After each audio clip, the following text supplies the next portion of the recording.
Saltang Tripura Lok Sabha asuk thaini engoi candidate Biplab Kumar Debno kubang budbai apply khainani nasigoi krak salok Khairpuro kaisa lugutum panda khlaijaka ar thani majagai kya hastini মন্ত্রী করা professor doctor মানিক সানা খবর কুমনি আদংরা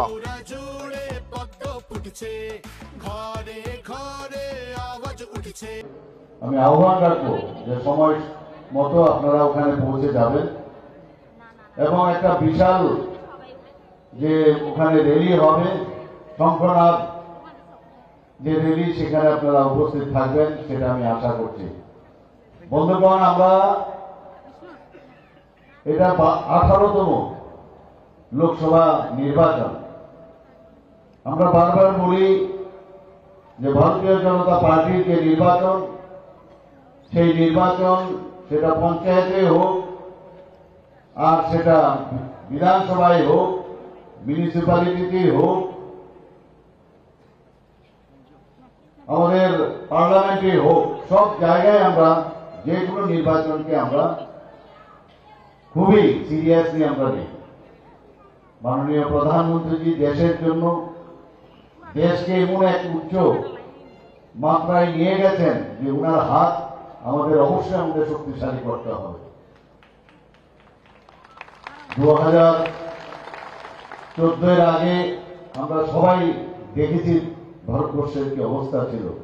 এই দেশ টিকবে কি টিকবে না এ নিয়ে আমাদের মধ্যে কিন্তু আমরা সবাই সন্দিহান ছিলাম। যখন 2014-তে মাননীয় প্রধানমন্ত্রী ওনার দায়িত্ব নিলেন তখন আমরা বুঝতে পারলাম আমরা এতদিন ধরে যে ভারতবর্ষকে আমরা গতানুগতিক ভাবে আমরা দেখে আসছিলাম দেশ চালানোর ক্ষেত্রে সেটা একটা বিশাল পরিবর্তন এসছে। কারণ মাননীয় প্রধানমন্ত্রী প্রায় 13 বছর গুজরাটে উনি মুখ্যমন্ত্রী ছিলেন। এটা পরীক্ষাগার হিসাবে উনি সেখানে সাফল্য লাভ করেছেন। সেখানে যে গুজরাটে কিছুই ছিল না সেই গুজরাটকে গুজরাট মডেল উনি 13 বছরে সেখানে করেছেন। বিভিন্ন ভাবে সেখানে উনি যেসব এক্সপেরিমেন্ট করেছেন এবং সেটা সাফল্য পেয়েছেন সেটার উপর ভিত্তি করে উনি বুঝেছিলেন যে প্রধানমন্ত্রী হিসাবে যখন দায়িত্ব পেয়েছেন দেশকে একটা দিশা উনি দেখাবেন এবং সেটা উনি দেখাচ্ছেন। 10 বছরে আমাদের এখানে সংখ্যালঘু মায়েরা বোনেরা আছেন মেয়েরা আছেন। আপনারা জানেন যে সবাই ভয় পেত 3 তালাকের বিষয় নিয়ে, যে 3 তালাক এটাকে বিলোপ করবে, অসম্ভব বিষয়। কিন্তু প্রধানমন্ত্রী আমরা সবাই জানি যে এখন গ্যারান্টির কথা বলেন। গ্যারান্টি, আমি গ্যারান্টি দিচ্ছি আমি যেটা বলি এবং সেটা সময়ের যে সময় আমি বলছি সেই সময়ই সেটা সমাপন হবে তার গ্যারান্টি দিচ্ছে। এর জন্য বলছে मैं গ্যারান্টি দেতা হুঁ। 3 তালাক বিলোপ করলো এবং এতদিন ধরে আমাদের বহু পার্শ্ববর্তী যে দেশ আছে তাছাড়া অন্যান্য যেসব দেশ আছে মুসলিম কান্ট্রি সেখানেও এই 3 তালাকের প্রথা কিন্তু চালু নেই। কিন্তু আমাদের এখানে একটা ভোট বাক্স পরিণত করে সেই দিশায় এইভাবে কাজ করছিল, একটা ভয় দেখানো হতো। সেই 3 তালাক উনি বিলুপ করেছেন। শুধু তাই নয়, 370 ধারা আজকে বিরোধীরা বারবার বলছে যে সংবিধান আগামী দিনে থাকবে কিনা, এটা প্রশ্ন চিহ্নের মুখে মানুষের মধ্যে একটা বিভ্রান্তি সৃষ্টি করার চেষ্টা করেছেন। মাননীয় প্রধানমন্ত্রী বলছেন যে কোথায় গেল তখন এই সংবিধান, যে এক দেশের মধ্যে 2 বিধান 2 প্রধান 2 নিশান। এটা তো সংবিধানে ডক্টর বি.আর. আম্বেদকর লিখে যায়নি। তাহলে 370 যে আর্টিকেল বা ধারা সেটা থাকবে, 35A থাকবে। তো সংবিধান তো প্রধানমন্ত্রী বাঁচিয়েছেন, সে বিলোপ যখন করলেন তো সেখানে আজকে জম্মু এন্ড কাশ্মীরে এখানে সব মানুষ, সেখানে জম্মু এন্ড কাশ্মীরে মানুষ আজকে খুশি। সেখানে আমরাও যাচ্ছি, এখন যারা পর্যটক হিসেবে আগে যেতাম এখনো সেইভাবে এখানে যাচ্ছে। এখন সেই জায়গার মেয়েরা ওখানকার যারা লোকেরা আছেন সবাই বলছেন যে মনে হচ্ছে নতুনভাবে আমরা এখন স্বাধীনতার স্বাদ পেয়েছি। তো সংবিধান তো প্রধানমন্ত্রী বাঁচিয়েছেন, আজকে সংবিধানের কথা বলছেন। আমরা সবাই জানি রাম রাজত্ব, রাম রাজত্ব। আমরা কি দেখতাম, শুনতাম? আমাদের পক্ষে তো আমাদের 500 বছর ধরে এই রামলালার প্রাণ প্রতিষ্ঠা করবে করে কত রকমের সমস্যা। একটা টেন্টে থাকতো এই প্রভু রাম, সেই জায়গায় সেখানেও বলছে যে এই অযোধ্যায় যদি রাম টেম্পল করে তাহলে এই দেশের অস্তিত্বই থাকবে না। কিন্তু সেই গ্যারান্টির যে আমাদের যিনি বলেন গ্যারান্টি আমি দিচ্ছি, সেই গ্যারান্টির আমরা দেখতে পেলাম এই গত 22শে জানুয়ারি 2024-এ অযোধ্যার মধ্যে এই আমাদের প্রভু রামের যে প্রাণ প্রতিষ্ঠা উনি করেছেন, আমরা সবাই দেখেছি। এতে করে দেশের মধ্যে আমরা কথায় কথায় আমরা বলতাম যে আরে রাম রাজত্ব নাই, রাম রাজত্ব নাই, অর্থাৎ কি আমরা তো দেখিনি। এই রাম রাজত্বের সময়ে সেখানে আইনের শাসন ছিল, মানুষের কোনো সমস্যা হলে প্রভু রাম সেই সমস্যার সমাধান করতেন। কোনো ধরনের সব ধর্মের প্রতি রাম রাজত্বের সময় সেখানে সবাই তার যে কোনো সমস্যা নিয়ে গেলে সে সমাধান হতো। তো এখন মনে হচ্ছে যে আবার এই ভারতবর্ষে রাম রাজত্ব আবার প্রতিষ্ঠিত হয়েছে, মানুষ ধরে নিয়েছে যে এখন সত্যিই এখানে রাম রাজত্ব প্রতিষ্ঠিত হয়েছে। আমরাও সেই দিশায় চলছি। আমাদের মাননীয় প্রধানমন্ত্রীজি এখন যে দিশায় চলছেন, আমাদের অ্যাক্ট ইস্ট পলিসিতে যদি বলেন, আগে কি হতো, নর্থ ইস্টার্ন জোনে খালি মানে বোম ব্লাস্ট, উগ্রপন্থী কাউকে ধরে নিয়ে যাওয়া, পণ বাবদ পয়সা দিতে হতো, একটা অস্থিরতার অবস্থা ছিল পুরো নর্থ ইস্টার্ন রিজিয়নে। ত্রিপুরা বাদ যায়নি, আমরা নিজেরা দেখেছি সেখানে কত খুন, কত সন্ত্রাস হয়েছে। 80 সনে দাঙ্গা আমরা দেখেছি, হাজার হাজার লোক মারা গেছে। এখন যারা এর পেছনে ছিল, যারা চক্রান্ত করেছে, যারা এইভাবে এতদিন ধরে মসনদে বসেছে, প্রধানমন্ত্রী দেখিয়ে দিয়েছে যে নর্থ ইস্টে যতক্ষণ ধরে শান্তি প্রতিষ্ঠিত না হবে, নর্থ ইস্টের যদি ডেভেলপমেন্ট যদি সম্ভব না হয়, যদি না করা যায়, তাহলে উনি বলতেন যে তাহলে ভারতও কোনোদিন ডেভেলপমেন্ট হবে না। তো অ্যাক্ট ইস্ট পলিসির মাধ্যমে আমাদের এখানে উনি হীরা মডেল আমাদের দিয়েছেন। আগে কথায় কথায় আমাদের সরকার যখন প্রথম প্রতিষ্ঠিত হলো 2018-তে, আমাদের প্রাক্তন অর্থমন্ত্রী কথায় কথায় এক দু জায়গায় বলেছেন, কি বলেছেন, যে স্বর্ণযুগ চলছে, স্বর্ণযুগ চলছে। 2018 আগে প্রায়ই বলতো। তো উনি যখন ওনার অফিসে প্রথমেই বসে গিয়ে বলে ফাইলগুলো নিয়ে আসো তো দেখি কোথায় স্বর্ণযুগ, কোথাও স্বর্ণ টর্ণ পাওয়া যায় কিনা দেখি। তো ফাইল খুলেই প্রথমে দেখে প্রায় 13,000 কোটি টাকার ঋণ এই বামফ্রন্ট রেখে গেছে। তো কোথায় স্বর্ণযুগ, স্বর্ণযুগ? কিন্তু মাননীয় প্রধানমন্ত্রীজি স্বর্ণের পরিবর্তে সত্যিকারের অর্থেই হীরা মডেল আমাদের দিয়েছেন, হীরা আমাদের দিয়ে গেছেন মাননীয় প্রধানমন্ত্রীজি। কথাই নয়, কাজে। এখানে মা বোনেরা সবাই আছেন, আমরা আজকে ট্রেনে করে যাই, ট্রেনে করে আসি, ন্যাশনাল হাইওয়ে গাড়ি যখন আসি, ভাবা যায় কোনোদিন ত্রিপুরাতে ন্যাশনাল হাইওয়ে 6টা ন্যাশনাল হাইওয়ে দিয়েছে, আরও 4টা ন্যাশনাল হাইওয়ে, তারও অর্থ অলরেডি ইন প্রিন্সিপল সেটাকে মেনে নিয়েছেন। শুধু তাই না, আমাদের এখানে যে ইন্টারনেট, থার্ড স্ট্রংগেস্ট ইন্টারনেট আমাদের এই ত্রিপুরাতে, ভারতবর্ষের মধ্যে। আমাদের এখানে ট্রেন এখান থেকে যাচ্ছে, এতগুলো ট্রেন, 17টা থেকে 18টা এক্সপ্রেস ট্রেন যাচ্ছে ত্রিপুরার থেকে। এখানে রাজধানী এক্সপ্রেস যাচ্ছে। আমাদের বিভিন্ন ট্রেন এখন সারা ভারতবর্ষের বিভিন্ন জায়গায়, কাঞ্চনজঙ্ঘা যাচ্ছে। সে 20টা ডোমের মধ্যে আমি সেদিন বসেছিলাম, 20টা ডোম, সেখানে আমি ফটো তুলে আমি আমার কিছু লোক বাইরে থাকে তাদের কাছে আমি পাঠিয়েছিলাম। 20টা ডোমের ফটো দেখে বলছেন আপনি কি বিদেশে আছেন? আমি বললাম আরে না না, আমি আগরতলা থেকে ধর্মনগর যাচ্ছি। সবাই বলে আরে কি বলছেন আপনি?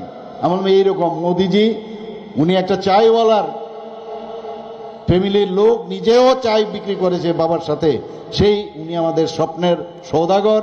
এবং স্বপ্ন শুধু দেখান না, তার বাস্তবেই তো উনি করছেন। এবং সেই জায়গায় আজকে 20টা ডোমের পরে আমি যখন মালদা কিছুদিন আগে গেছি এই নির্বাচনী কাজে, মালদা থেকে হাওড়া আসছিলাম বন্দে ভারত দিয়ে, আমি ভাবতাম আরে কবে জানি আমাদের ত্রিপুরা তো বন্দে ভারত চলবে। এর আগেও আধিকারিকদের সাথে, এনএফ রেলওয়ের যারা আধিকারিক আছে তাদের সাথে কথা হয়েছিল, বলে সার্ভে হয়ে গেছে, যে ইলেকট্রিফিকেশনের সার্ভে হয়ে গেছে। এর মধ্যে আমি ধর্মনগর গেছি, দেখি অলরেডি ইলেকট্রিফিকেশনের কাজও প্রায় শুরু হয়ে গেছে। এবং রিসেন্টলি বন্দে ভারতও এই ত্রিপুরার থেকে চালু হয়ে যাবে এবং ভারতবর্ষের বিভিন্ন প্রদেশে যাবে। কোথায় আমরা আছি আজকে? আমরা এখান থেকে আমরা কম্পেয়ার করতে পারি, আমরাও কোনো অংশে কম নয় অন্য যে কোনো প্রদেশের তুলনায়। আমাদের আজকে এখানে এয়ারপোর্ট যেটা হয়েছে, সবাই কোথায় আমরা আছি আজকে? আমরা এখান থেকে আমরা কম্পেয়ার করতে পারি, আমরাও কোনো অংশে কম নয় অন্য যে কোনো প্রদেশের তুলনায়। আমাদের আজকে এখানে এয়ারপোর্ট যেটা হয়েছে, সবাই আপনারা দেখেছেন, সেই এয়ারপোর্টের 1942 সালের শেষের দিকে যখন আমাদের দ্বিতীয় বিশ্বযুদ্ধ হয়, তা সেই সময়ে আমাদের মহারাজা বীর বিক্রম কিশোর মাণিক্য বাহাদুর সিঙ্গারবিল নামে ওই এয়ারপোর্ট শুরু করেছিল। এতদিন ধরে আমরা দেখেছি কুম্ভীর আশ্রম, কিন্তু আমাদের সরকার আসার পর প্রধানমন্ত্রীজি উনাকে সম্মান দেওয়ার জন্য বীর বিক্রম কিশোর মাণিক্য বাহাদুরের নামে এই এয়ারপোর্ট দিয়েছেন। আমরা একবার দেখি যারা আমাদের দেশের জন্য, আমাদের এই রাজ্যের জন্য এত রাজন্যবর্গের লোক এত কাজ করেছে, স্কুল বলুন, কলেজ বলুন, রাস্তাঘাট, হাট বাজার, সমস্ত জায়গায় সব মহারাজার কীর্তি, সেই জায়গায় কমিউনিস্টরা তাদের মূল্যায়ন করেনি। আমরা এসে তাদের মূল্যায়ন করতে কিভাবে মূল্যায়ন করতে হয় সেটা আমরা ওনাদেরকে দিয়েছি এবং সেই দিশায় আমাদের চলছে। আমাদের পার্টি একমাত্র পলিটিক্যাল পার্টি না, আমাদের পার্টি একটা আধ্যাত্মিক দিক দিয়ে উন্নত মানের একটা পার্টি। আমাদের পার্টি সমস্ত মানুষের সাথে থাকার পার্টি। এখানে কে মুখ্যমন্ত্রী, কে কোন পদে আছে আনইম্পর্টেন্ট, কার্যকর্তার পার্টি। এরকম পার্টি তো আমরা দেখিনি। কিন্তু তারপরও আমরা কি দেখলাম, 2023-এ বারবার বলছে না, আবার চলে আসছে। আপনারা নিশ্চয়ই শুনেছেন। এবং কারা? এই কংগ্রেস আর সিপিএম, তাদের অশুভ জোট, তারা এই অশুভ জোটের মাধ্যমে বারবার চিৎকার করছে। কিন্তু 2023-এ আমি বারবার বলেছি, রতন দাও এখানে আছেন, উনি জানেন এই বিষয়গুলো। আমি বলছি এতদিন ধরে গতানুগতিকভাবে ত্রিপুরাতে যেভাবে নির্বাচন হয়েছে, আমরা এই নির্বাচন সেইভাবে করব না। আমরা এমন নির্বাচন করব যে ত্রিপুরার একটা ইতিহাস হয়ে থাকবে। সারা জীবন মানুষ বলবে যে না, 2023-এ এইভাবে ইলেকশন এখানে শুরু হয়েছিল এবং আগামী দিনও সেই নির্বাচন হবে।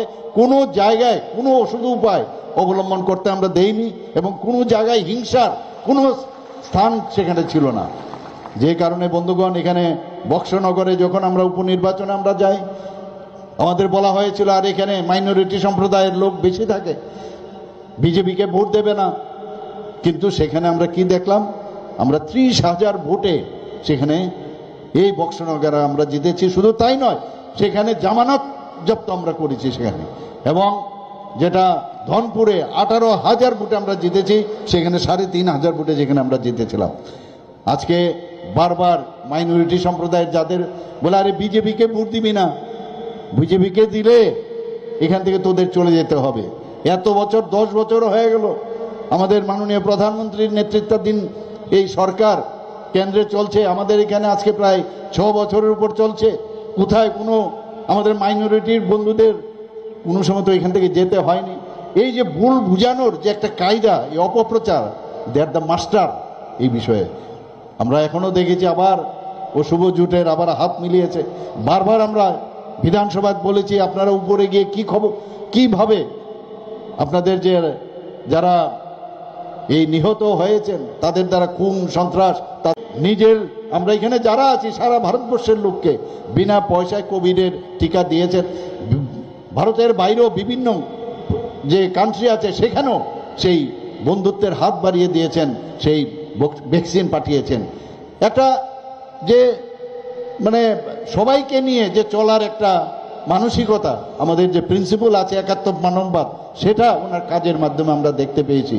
বন্ধুগণ, আমরা জানি যে প্রধানমন্ত্রীজি সবসময় বলেন যে সবকা সাথ, সবকা বিকাশ, সবকা বিশ্বাস আর তার প্রয়াস। এবং আমি নিশ্চিত যে এই ভারত আজকে 10 বছরে যে ভারত সৃষ্টি হয়েছে, ট্রান্সপারেন্সির যে সরকার, স্বচ্ছতার যে সরকার, উনি কি বলছেন, मैं खुद भी नहीं खाऊंगा, दूसरे को भी नहीं खाऊं दूंगा, क्यों, मैं चौकीदार हूं। আমরা সেই দিশায় আমরাও সেইভাবে কাজ করছি। প্রধানমন্ত্রীজি বারবার বলছেন দেশাত্মবোধের ভাবনা আমাদের যদি না আসে, এই দেশ যে প্রফেশনেই থাকুক, যে কোনো প্রফেশনে থাকুক, সে ছোট হোক আর বড় হোক, সেই কাজের মধ্যে যদি সে একবার ভাবে যে আমি যে কাজটা করছি সেটা আমি দেশের জন্য কাজ করছি, আমার নিজের জন্য কাজ করছি না, তাহলেই দেশ উন্নতি হবে। আমাদের এই ধরনের মানুষ এইভাবে উনি বোঝানোর চেষ্টা করছেন। উনি কি বলছেন, প্রতি ঘরে আমাদের যখন মেরে মাটি মেরা দেশ উনি বলছেন, একটা স্লোগান দিচ্ছেন, মেরে মাটি মেরা দেশ। এই মাটির প্রতি উনি শ্রদ্ধা, মাদারল্যান্ড ভারতবর্ষের ছাড়া আর অন্য কোনো কান্ট্রিতে মাদারল্যান্ড বলে আখ্যায়িত করে না। নিজের মাটিকে সম্মান দেওয়ার জন্য যখন উনি বললেন যে সমস্ত কোনায় কোনায় সমস্ত ভারতবর্ষের সব জায়গার থেকে মাটি নিয়ে আমরা কর্তব্য পথে সেখানে অমৃত বাটিকা তৈরি হবে। আমরা ত্রিপুরাতেও সেটা করলাম, 2 পেয়ার আমরা করেছি 58টা ব্লক থেকে, এবং নগর পঞ্চায়েত থেকে শুরু করে মিউনিসিপ্যালিটি এবং এএমসি করে 58+1 59 একটা পেয়ার আমাদের ত্রিপুরা আমাদের যে সেক্রেটারিয়েট আছে তার সামনে আমরা অমৃত বাটিকা করেছি। উনি কি বলছেন, সেই অমৃত বাটিকার মধ্যে সেখানে প্রায় 75টা আমাদের যে ইন্ডিজিনাস গাছ আছে সেটাকে লাগাতে হবে। আমরা লাগিয়েছি, সেখানে কর্তব্য পথেও আমরা পাঠিয়েছি, আমাদের কার্যকর্তারা সেখানে গেছেন ট্রেনে করে। সেখানেও আপনারা ভাবুন, সারা ভারতবর্ষের মাটি, এই যে একটা জায়গার মধ্যে একটা এক সূত্রে বাঁধার যে বিষয়, সেই বাঁধার বিষয়টা উনি এনেছেন। এবং পাশাপাশি আবার দেশকে সুরক্ষিত রাখার জন্য যখন সার্জিক্যাল স্ট্রাইক এবং এয়ার স্ট্রাইক করলেন, এখন তারপরে কিন্তু আর রা শব্দ পাকিস্তানের নেই, আর চায়নারও নেই। আজকে বারবার আমাদের হোম মিনিস্টার গতকালও এসছেন, আপনারা সবাই জানেন। এবং সেখানে উনি কি বলছেন যে এই ভারতীয় জনতা পার্টি যবে এই সরকারে এসছে 1 ইঞ্চি জায়গা চায়না নিতে পারেনি, আর তার আগে হাজার হাজার বর্গ কিলোমিটার চায়না আমাদের সমস্ত এই জায়গাগুলো নিয়ে গেছে। আমরা অদ্ভুত একটা এখন ফিল গুডের যে বিষয় সেটা চলে এসছে। বন্ধুগণ, এখানে মা বোনেরা আছেন, এসএসজি গ্রুপ যদি আমি বলি, ত্রিপুরাতে এসএসজি গ্রুপ সবচেয়ে সাকসেসফুল, এবং সেটা একমাত্র প্রধানমন্ত্রীর জন্য সম্ভব হয়েছে। যে আমাদের মা বোনেরা শুধু বাড়ি ঘরের কাজ করবে সেটা নয়, মাত্র 4000 গ্রুপ ছিল এই এসএসজি, আর আমাদের এখানে 56,000 এসএসজি গ্রুপ হয়েছে। আমাদের মহিলারা এখন ঘরের কাজও করছেন, আবার কেউ কৃষির সাথে যুক্ত হয়েছেন, কেউ ফিশারির সাথে যুক্ত হয়েছেন, নিজের প্রোডাক্ট তৈরি করছেন। মানে এই যে ভাবনা চিন্তা, আমরাও রিভলভিং ফান্ড দিচ্ছি, ব্যাংকের মাধ্যমে আমরা ওনাদের মান উন্নয়ন, আর্থিক উন্নয়নের চেষ্টা করছি। আমাদের আজকে স্বাস্থ্য বলুন, আজকে এগ্রিকালচার বলুন, আজকে কৃষকদের কথা বলুন, কৃষক সম্মান নিধি এই 3000 টাকা করে কে ভেবেছিল দেবে, সেইভাবে আমাদের প্রধানমন্ত্রীজি আমাদের যে 6000 টাকা করে কৃষক সম্মান নিধি দিচ্ছেন। প্রতিটা ক্ষেত্রে উনি চিন্তা করেন মানুষের কিভাবে সম্মান দেবে এবং আর্থসামাজিক উন্নয়ন হবে। 18টা শ্রেণী যাদের কথা কেউ কোনোদিন ভাবেনি, এই বিশ্বকর্মা পূজার সময় উনি বিশ্বকর্মা স্কিম একটা চালু করেছেন, প্রায় 13,000 কোটি টাকা এর মধ্যে সংস্থান রেখেছেন। ওনাদেরকে প্রথমে ট্রেনিং দেবে, প্রথমে 1 লাখ, তারপরে 2 লাখ দেবে, যাতে ওনাদের যে কাজগুলো করে সেটা যেন আরও নিখুঁতভাবে কাজ করতে পারবে। বন্ধুগণ, অনেক কিছু বলার আছে, সব বলা সম্ভব না। শুধু একটা কথাই বলবো যে আগামী দিন যে নির্বাচন, সেই নির্বাচন আমাদের ভারতীয় জনতা পার্টির, আমরা সবসময় বলি সেবাই আমাদের সংগঠন, আমরা সেবার মাধ্যমে আমরা থাকতে চাই। আমরা কার্যকর্তার পার্টি। এখানে যারা এখনো বিভ্রান্তের মধ্যে আছেন, আমি আপনাদের কাছে রিকোয়েস্ট করব যে ভারতীয় জনতা পার্টির আগামী আমাদের এই পশ্চিম আসন আর একটা হচ্ছে পূর্ব আসন, এখানে হয়তো বা আপনাদের মাধ্যমে আপনাদের অনেকের যারা পূর্ব আসনে আছেন, আমাদের পশ্চিম আসনে কে দাঁড়িয়েছেন, আমাদের প্রাক্তন মুখ্যমন্ত্রী এবং রাজ্যসভার সদস্য শ্রী বিপ্লব কুমার দেবজিকে আপনারা সকাল সকাল গিয়ে 19 তারিখ বিপুল ভোটে জয় করবেন। এবং যারা আমাদের পূর্ব আসনে আছেন, আপনাদের মাধ্যমে আমি বলতে চাই 26শে এপ্রিল সেখানেও ভোট হবে, আপনারা সেখানেও বিপুল ভোটে জয়যুক্ত করে মোদিজির হাত শক্তিশালী করবেন। এই কথাগুলো বলে আমি আমার বক্তব্য শেষ করছি। বন্দে মাতরম।